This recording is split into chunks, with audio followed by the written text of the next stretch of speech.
What do you think about the discussions of ivermectin as a COVID treatment? It's an antiviral and an antiparasitic drug. It's been around for a very long time. There's an enormous amount of misinformation that exists. There's a lot of studies outside of the United States that are showing efficacy in the early treatment of COVID. I'm not a doctor. I'm not a virologist. I'm not a medical researcher. But I do know that when you say we're going to do an all of the above thing, and we're going to look at things as exotic as remdesivir, and we're going to do research there, that everything should be on the table. Pre-approved prescription drugs that can be repurposed should be at the highest of the hierarchy of research because those drugs have already proven to be safe and effective in different domains and contexts. And they have a long track record of being used. They're cheap to manufacture, although there are some issues. I think Bayer owns the bacteria that can make ivermectin, so it's not as easy to make as other drugs like hydroxychloroquine. But it is something that should have been studied way back in the beginning of the pandemic, and we would already have dozens of phase 3 clinical trials done. Now, there are a lot of meta-analysis that I've seen. Dr. John Campbell presented one that showed that there actually is mortality reduction there. And there's certainly people on the front line, critical care pulmonologists and others that swear by it. And I know damn well a lot of people take it when they get COVID and they recover. Is it anecdotal? Is it real? Who knows? Complicated condition. But what's extraordinary to me is that people with a bachelor's degree in journalism that are so far away from medicine, they don't even know where your organs are in your body, go ahead and proclaim from the tower that the drug does not work and it's horse dewormer. Person who discovered it got a Nobel Prize. It's not. It's used in humans. I've taken it once in Africa. It's a common drug. Billions of people have probably taken it through the years. So it's extraordinary to me that they've taken that position as if that's an established fact. And they say, trust the science. And you say, okay, well, what scientific stuff has come out that shows that that doesn't work? Not a lot.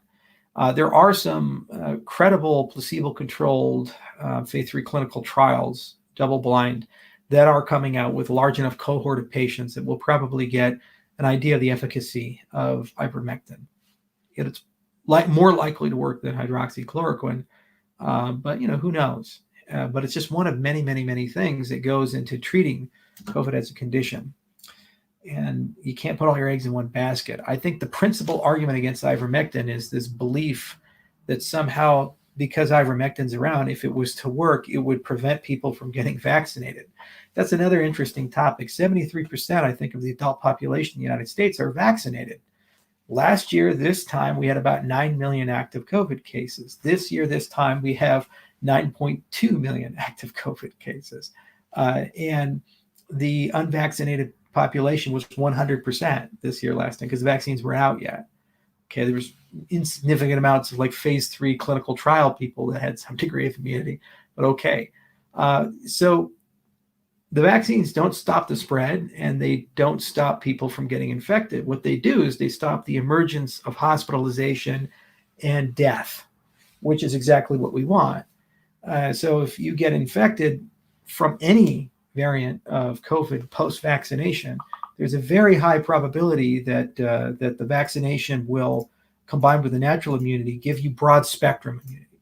So there was a very famous virologist who was on the Joe Rogan podcast named Vincent Rocaniello, and Vincent is from Colombia. He's been doing this for fucking forever. And he runs a podcast called This Week in Virology that I do listen to a lot.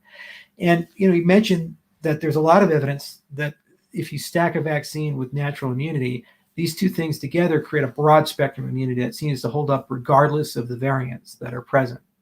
So if that's the case, this second wave we're seeing, given that everybody's vaccinated, that means we won't see another wave next year, which is why it's bizarre to me that we have these booster shots being pushed. They're not necessary.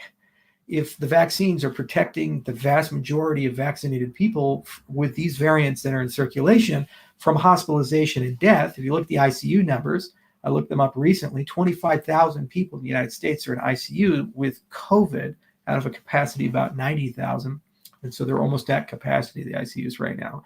Almost 98% are unvaccinated. And of the 2% who are vaccinated, there's usually more to that story there. So this is really a crisis of the unvaccinated in that they're the ones at risk.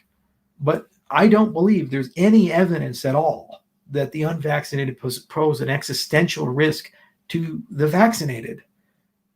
If they make this argument, well, but we need to, because if we don't, there's going to be lots of mutations and those mutations will come back. Let's be clear here. We could have 100% vaccination rate in the United States, 100%. And that argument still holds because we don't have vaccination globally. So the only way of stopping that would be to restrict all travel in the world and have quarantine zones at the borders, like the Black Death is coming out. So unless that's the mindset, there's no logical consistency in this argument that the unvaccinated are an existential threat to the vaccinated. They're not. When you look at the numbers, and when the vaccinated contract COVID, they have usually a mild to asymptomatic case. That's what all the evidence and data are showing us from the CDC. And then after they contract it, they have broad spectrum immunity, which is another thing that we've seen and studied. So you don't need the boosters. You don't need vaccine passports. It'll burn itself out and you'll have herd immunity here, and herd immunity without mortality. And it's okay for people to get sick.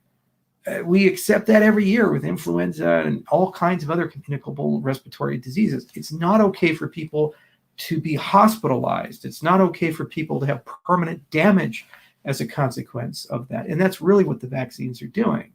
But, this is just a medical industrial complex thing. What our government in the United States has done is it has done the most immoral and lawful thing I can imagine. They've let private companies take no risk and gave them billions of dollars to develop a product that private company gets to own and then sell at an enormous markup. Pfizer made $33 billion off of COVID. And then with mandates and passports, they create a perpetual market where every year everybody has to buy that product that we, the taxpayer, paid for.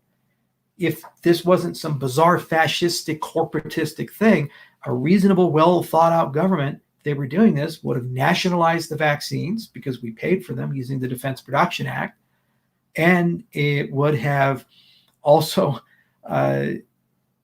taken the liability protections away. And so if you get harmed from the substance, you can sue the government because they nationalized it and they take that liability.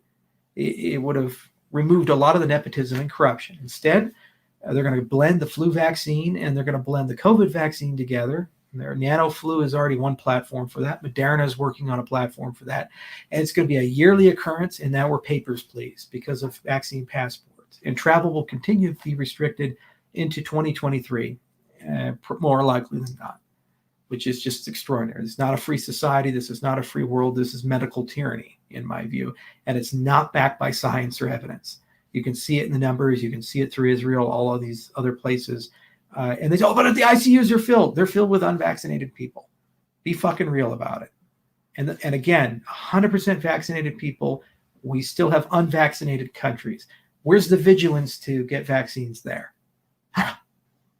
Well, this whole allowing private companies to own these things that are connected to national security kind of prevents that, because a CEO of a private company gets to decide instead of the world with open source vaccines. Going back to patents, which I hate so much. It's a fucking joke. By the way, where did the flu go? 35 million people in 2019, 2,700 people in 2020. Where's the story on that?